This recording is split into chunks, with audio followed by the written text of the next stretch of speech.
సర్వీసుకు మాత్రమే వెళ్లిందని మళ్లీ తిరిగి వస్తుందని మాజీ మంత్రి కేటీఆర్ అన్నారు. నాగర్ కర్నూల్ ఎంపీ నియోజకవర్గ సన్నాహక భేటీలో పాల్గొన్న కేటీఆర్ కాంగ్రెస్ పథకాలు ఎగ్గొట్టే కార్యక్రమాలు మొదలుపెట్టిందన్నారు. అటు పాలమూరు పథకానికి జాతీయ హోదా ఇస్తామని మోదీ నమ్మబలికారని, కానీ 10 ఏళ్లైనా పాలమూరుకు జాతీయ హోదా ఇవ్వలేదని కేటీఆర్ విమర్శించారు. ఆల్రెడీ ఒక్కొక్కటి ఎగ్గొట్టే ప్రయత్నాలు ప్రారంభమైనాయి. అందుకే నేను మిమ్మల్ని అందరినీ కోరేది ఒకటే, అచ్చంపేటలో మొన్న మనకు చిన్న ఎదురు దెబ్బ దాకొచ్చు. ఇప్పటిదాకా మాట్లాడిన నాయకులు ఒక్కొక్కరు ఏం కాదు ధైర్యంగా ఉండండి అని చెప్తా ఉన్నారు.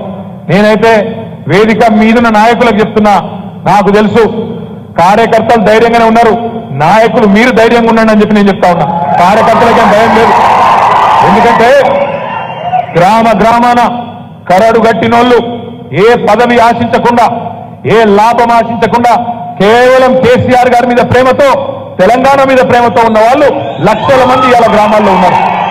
ఏమన్నా స్వార్థం ఉంటే నాకు ఫలానా పదవి రాలే, నాకు ఫలానాది రాలే, నాకు ఫలానా గౌరవం రాలే అని నాయకులకు ఉండొచ్చు తప్ప కార్యకర్తలకు ఆ బాధ ఏం లేదు.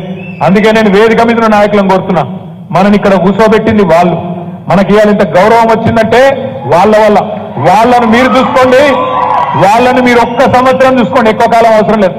ఒక్క సంవత్సరం మీరు వాళ్ళని కాపాడుకోండి, 4 ఏళ్లు వాళ్ళే మిమ్మల్ని కాపాడతారు. తిరిగి పూలల్లో పెట్టి మళ్ళా అధికారంలోకి తీసుకొస్తారనే మాట నేను విజ్ఞప్తి చేస్తా ఉన్నా. పాలమూరు రంగారెడ్డి ఎత్తిపోతల పథకానికి జాతీయ ప్రాజెక్టు హోదా ఇస్తామని చెప్పి ఇవాళ నమ్మబలికి 10 ఏళ్లలో ప్రభుత్వాన్ని నడిపి కూడా మనకు జాతీయ ప్రాజెక్టు ఇయ్యని ప్రధానమంత్రి ఎవడని ఉన్నాడా అంటే నరేంద్ర మోడీ మాత్రమే. ఇంకొక వైపు ఒక జాతీయ పార్టీ ఏమో మన పాలమూరు రంగారెడ్డి ఎత్తిపోతల పథకానికి జాతీయ హోదా ఇవ్వకుండా పక్కనే ఉన్న కర్ణాటకలో అప్పర్ భద్రా ప్రాజెక్టుకు మాత్రం జాతీయ హోదా ఇచ్చింది. ఇంకొక పార్టీ, జాతీయ పార్టీ కాంగ్రెస్ పార్టీ, మన కృష్ణా నీళ్ల మీద ఉండే ప్రాజెక్టులను కేఆర్ఎంబి కప్పజెప్పి, కృష్ణా రివర్ మేనేజ్మెంట్ బోర్డు కప్పజెప్పి మన జుట్టును ఢిల్లీ చేతులు పెట్టొచ్చింది మరొక ప్రభుత్వం. 10 ఏళ్లు కేసీఆర్ ఉన్నప్పుడు మన మెడ మీద కత్తి పెట్టినా మనం ప్రాజెక్టులు ఇయ్యలే వాళ్ళకి. కానీ రేవంత్ రెడ్డి రాగానే మరి ఏం జరిగిందో, మోడీ బెదిరించిండా లేకపోతే ఢిల్లీలో ఉన్న వాళ్ళు ఇంకెవరైనా వేరే సలహా చెప్పిండ్రా తెలియదు. మన శ్రీశైలం ప్రాజెక్టు, మన నాగార్జున సాగర్ ప్రాజెక్టు, మన జూరాల ప్రాజెక్టును తీసుకుపోయిండు ఢిల్లీ చేతుల్లో, మన జుట్టు అక్కడ అప్పచెప్పి వచ్చిండు.